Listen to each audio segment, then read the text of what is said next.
Hey friends, it's been quite a year, 2023. In this video, I'm going to be reviewing the goals that I set at the beginning of the year, which were more self-care. I'm not too picky about which national park we visit this year. I think it would be amazing to visit Glacier. I would like to reach B2 at the end of the year. I think my main area of focus this year will be more talking. This year, I would like to cook a new meal every week.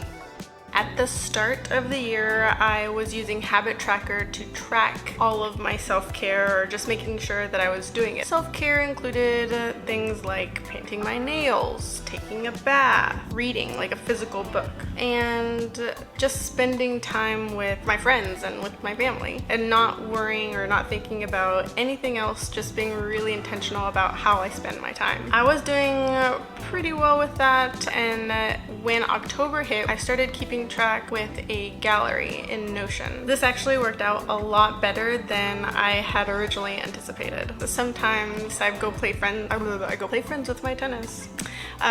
Sometimes I play tennis with my friends, and other times I won't have plans for the day, so I'll set aside time for coloring, or I'll set aside time for reading, or I went to see an improv show. I went on a lunch date with myself. I walked through this really cute neighborhood in Portland with my sister that had Christmas lights set up, like really set up. So for self-care, I feel really happy with the progress that I've made this year. Let's talk about that national park. I had so many high hopes for this trip. I planned everything that I could. I had a rental with all the insurance because I wasn't going to let what happened at the Grand Canyon happen again. If you don't know that story, I made a video about it. Accommodations booked, routes mapped, all of the hikes downloaded, everything. But one of the things that I can't plan for is the weather, or I can't control the weather at least.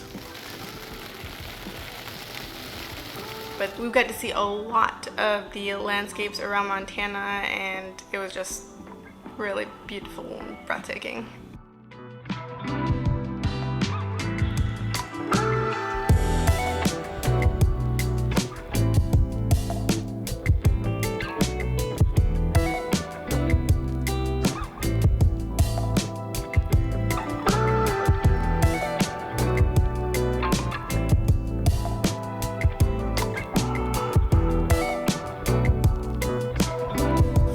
To the third goal of cooking a new meal every week, or at least 80% of that. I think the limitation of making it a new meal every week was a poor decision. I think that if I had made this goal more broad, that I would just have to cook something every week, that would have been far more successful. So while I didn't make the 80% that I wanted to, I did cook more than I have in previous years, and in that sense, it was very successful.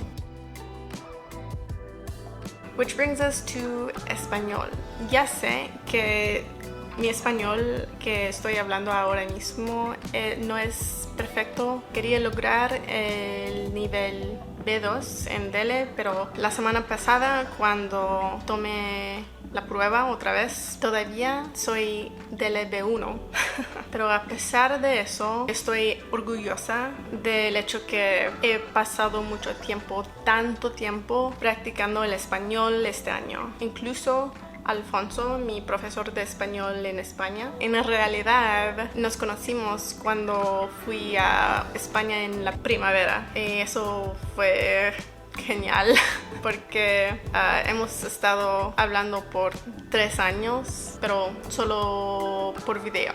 Referente a aplicaciones, terminé Duolingo más temprano este año, después de años y años.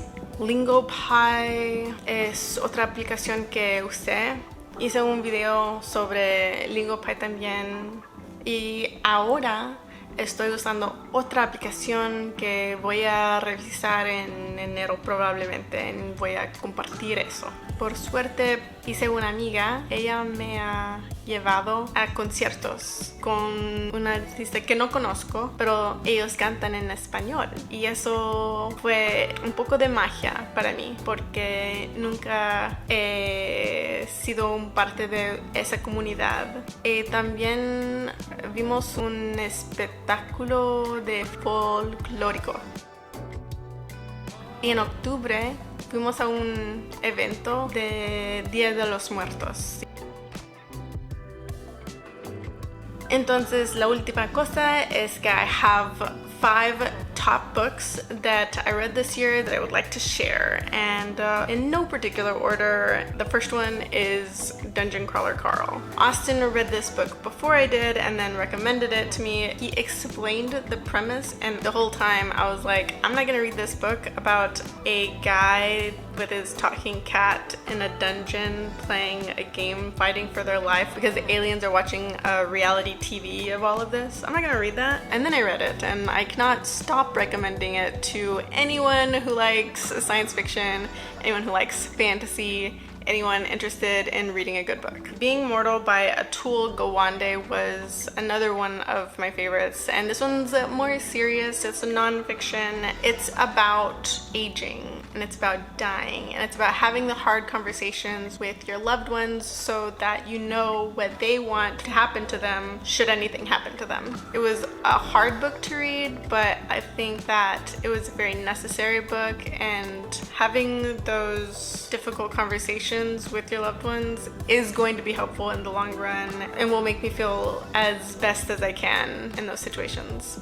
The third book is Lessons in Chemistry by Bonnie Garmus. This book is about a woman who is a scientist in the 1950s when sexism was a very prevalent issue, and that affected her entire life. But what I like about it is that even with all of these challenges and obstacles that were being thrown at her, she was strong and she fought for her place. Also, it turns out it's a mini-series on Apple TV if you just want to watch it. It's also good.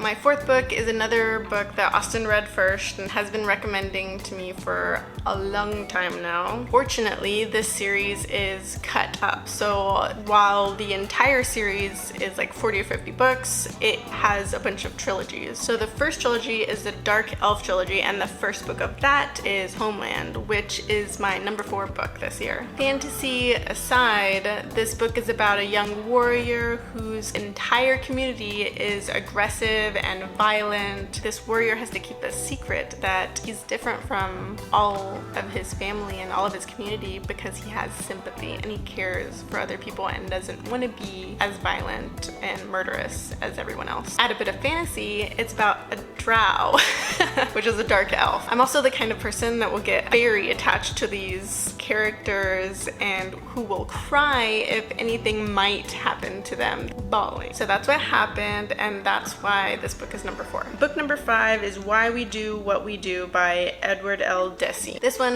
didn't make me cry, but it was a very good deep look into motivation. It was very educational, and I got to reflect on that content on a day-to-day personal level. Let me know in the comments how you did on your goals this year, if you have any, or what books that you would recommend, because I'm here for it. And thanks for watching.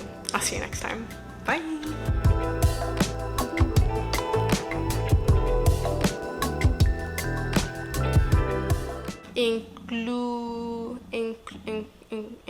Incluso. Say Mungo, gonna be on the best talk show.